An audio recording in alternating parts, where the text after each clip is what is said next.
Tama ako kay sir, kaway kayo sa vlog ko. Hey! Merong Marsha dito sa Starbucks, guys. So guys, nandito kami ngayon sa Parcal.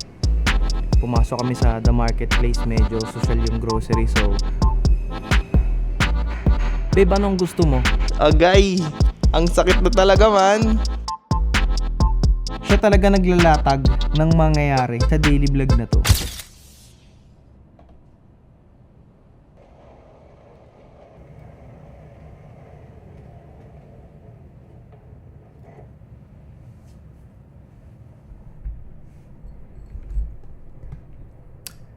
Sa kasalukuyan, kamusta kayo Martians? Welcome back to the 365. So today, di na tayo masyado nag-effort pa ng cinematic style intro kasi today's chill day. At pahinga na ni Bossing today kasi nagtrabaho siya kahapon. Ako nagliwaliw lang ako. Tapos may ilang araw na akong nakakapagpagpag. So medyo I feel fresh, I feel better. Ready na ulit sumabak sa mga challenges ng daily vlog. Pero today, no, mag-almusal muna tayo kasi yun, mag-aalmusal tayo dahil nandito na si Bossing. Kasi hindi tayo nag-almusal before. Diretso workout yung ginawa natin. So, let's go. Let's go. Ka-office mate. Ay!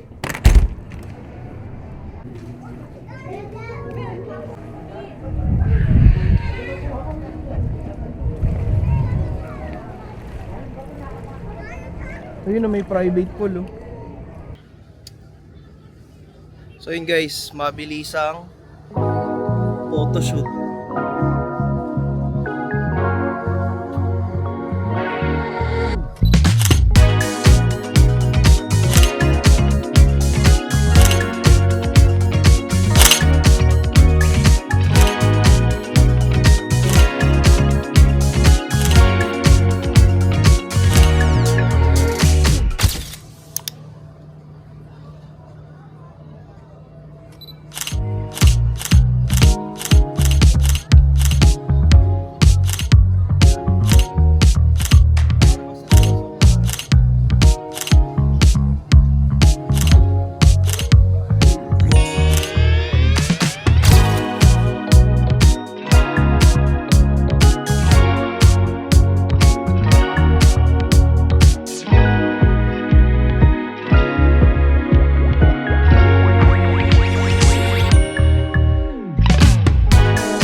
Hey!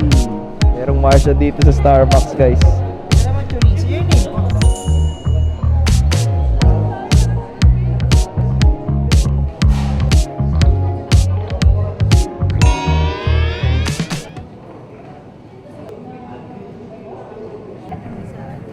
Hindi, sa Facebook daw niya ako unang nakikita eh.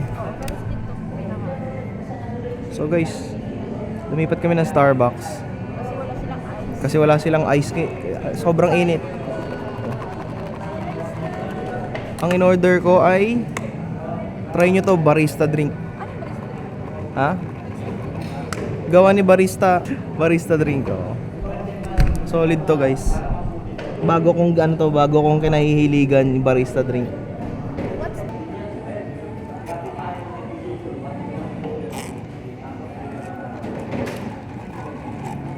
Ang weird lang kasi paiba-iba yung baso. Ilang araw na ako nagaganto eh. Iba-iba, minsan yung baso transparent, minsan ganito. Pero yan lang, okay na ako. Walang camera, bakit ka naka-pose? Parcal yan eh. Parcal. Ayun ang gusto puntahan yan.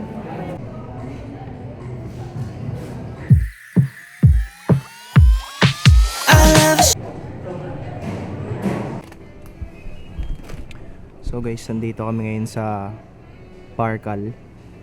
Pumasok kami sa The Marketplace, medyo social yung grocery. So babe, anong gusto mo?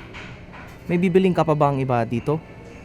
Kasi medyo kailangan ko nang pumunta sa bathroom. Umiiwas lang ako sa guard guys kasi baka masita tayo sa vlog natin today. I'm a little bit tired and my legs actually hurt. Baka isipin nila nagva-vlog ako dito for free. Hindi to libre ha. Ano babe, okay ka na ba? Sige. Dapat pala mas malalim pa na boses. Yung parang graduate ka talaga ng mamahaling establishment. Dito eh. Dito po ba ma'am? Meron po dito ma'am. Strawberry side on the side next to you. No wasting time. Can you tell me the truth? So Martians, nakabalik na kami dito sa hotel. And ang next agenda is nauna na siya. Nasa gym na siya. Mag-gym kami. Tatalunin natin yung record natin kahapon. Kasi kahapon din, naka 3 kilometers tayo. Pero nung pumunta ako sa MOA, nag-set ako ng walk. So, technically, naka 4 kilometers ako. Tapos, hindi ko napansin. Naglakad na naman ako ng another malayo kasi sinundo ko siya sa may bandang IKEA. Naka 5 kilometers ako. So, today, itatry natin talunin yung ginawa kong lakad while jogging na may halong lakad. Kasi yung ginawa ko 15 minutes na naka-incline ng 13 degree na gradient at tapos sabay another 15 na normal pero mas mataas ang speed at saka jogging. Pero ngayon itatry ko na mag 5 to 6 to 7, malin natin 10 kilometers today. Kasi ayoko na magbuhat dahil ang sakit na ng katawan ko. Parang gusto ko lang mag-focus sa legs today. Technically leg day today so we can basically run. At syempre dalhin ko na lang yung Osmo para medyo chill lang. Let's go.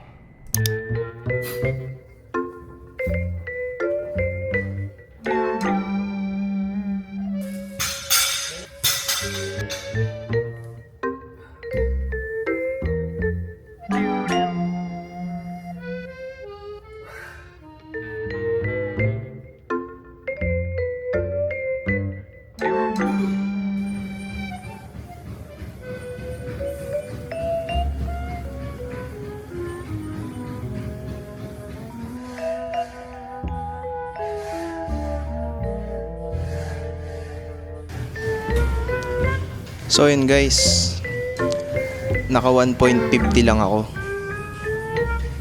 Siguro sobrang pagod na ng legs ko. Kasi kanina sa Parkal, naglakad din kami ng medyo malayo, almost 1 kilometer din. So technically counted as naka 2.50 ako. Pero itong ilang araw straight na puro takbo, jogging, inclined, ang sakit na ng legs ko.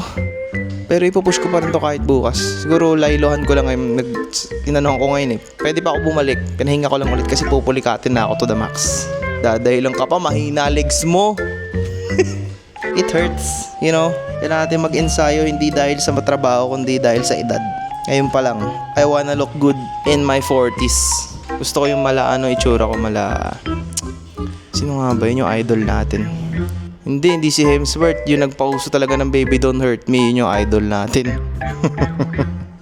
Imagine mo, videographer, ganun katawan. Hindi, joke lang, pero hindi ako magpapaganon. Mga tamang lean lang, mga Henry Cavill-like lang, mga ganun. Agay! Ang sakit na talaga, man! Okay, so ito tapos na kami mag-workout and ang gagawin namin is finally swimming. Repeat performance lang, di naman mabaho eh.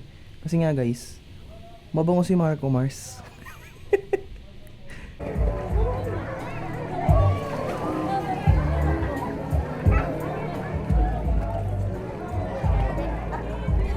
So yun guys, pumunta na lang kami dito sa Sky Lounge kasi sobrang daming tao sa pool.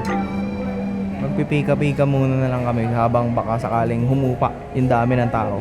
Expected ko Sunday, mawawalan ng tao. Oo, kasi summer na nga pala ng mga bata. So, ganda pa naman o, teka, bibirol ko to ha.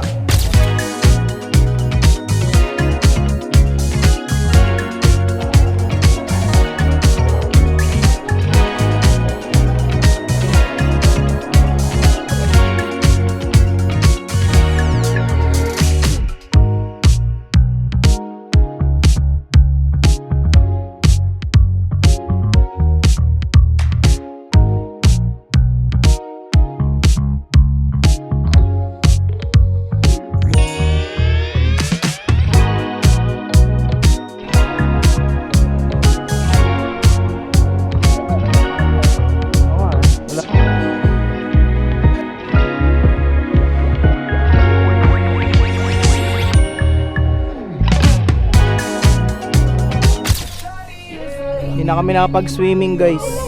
Kasi sobrang daming tao guys. Paahunin mo na yung anak mo. Paahunin mo na. Naiinis na ako eh.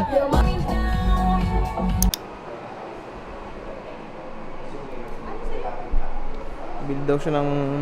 Gusto niya kumain ng matamis. Ako, mag-edit pa ako ng vlog guys eh. So, balik na tayo. Hindi kami nakapag-swimming sadly. Kasi sobrang daming tao talaga. As in.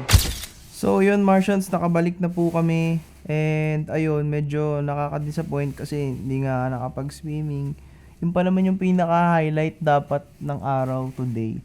Alam nyo, something fascinates me about our daily vlog. What fascinates me about our daily vlog is yung kahit anong plano ko sa isang araw na gusto kong mangyari hindi nangyayari. Katulad ng ilang araw na pong nakalipas, pinlano ko na may mangyaring maayos sa araw ko. Like let's say for example, today, plano ko mag-swimming, hindi natuloy. Kasi ayaw din namin naman na mag-swimming ng, alam mo yung magmumukha kaming chop suey doon sa swimming pool. Kung ano-ano yung nakalagay. Tsaka kung ano-anong balat na yung nagsingilanguyan doon. Tsaka puro, ayun. Ewan ko, hindi naman, holiday ba? Ayun, wala na nga kasing pasok ang mga bata. So, yung mga bata kasi din, pinaahaw na agad namin sa swimming pool. Ito, mamaya, papaluin ko yung isang anak ko dito eh. Sabi ko kasi, wag na mag-swimming. Ayan, nadulas. Nabangasan tuloy sa baba. But anyways, Martians, kidding aside, yun nga, sobrang fascinating ng daily vlog kasi, if, like, let's say, paano ko ba i-explain? Let's say may gusto ko mangyari tomorrow, iniisip ko na agad yung mga gagawin kong moves ngayon. Ano yung mga shots, ano yung magiging timpla, saan ako mag-intro, may b-roll ba today, or may b-roll ba tomorrow, may short film type shots ba tomorrow, ano bang kailangan ko. Usually at madalas, ganun ko siya pinaplano. Pero alam nyo, sobrang lupit talaga ni, alam nyo na, kung sino man ang nasa taas. Siya talaga naglalatag ng mangyayari sa daily vlog na to. At ako, tupa lang ako na sumusunod sa agos ng buhay. Kasi today, unexpectedly, nakakita tayo ng isang Martian. Nagulat ako sa kanya. Akala ko tinatawag niya lang ako kasi parang tatanungin niya ko ano yung order ko, yung pala. Sabi niya, nanonood daw siya ng mga Facebook, sa TikTok and everything. Big shoutout sa'yo kung mapanood mo to. Tapos, ayun, yung natupad lang today siguro yung workout. Siguro dahil tumama ako sa listahan ni Lord na mag-workout today si Marco Mars. Pero hindi siya makakapag-swimming. Pero makakain sila ng masarap na pagkain right after, and then, alam nyo na, yun yung nangyari. Ito, today, yung napanood nyo. And of course, alam nyo na, kung nakarating kayo sa part ng video na to, I'm sending you guys nothing but blessing and abundance. But besides that, I just want you guys to know na kung nag-expect kayo today na may mangyayari sa buhay nyo, and hindi nangyari, magtiwala lang kayo kasi mangyayari yan.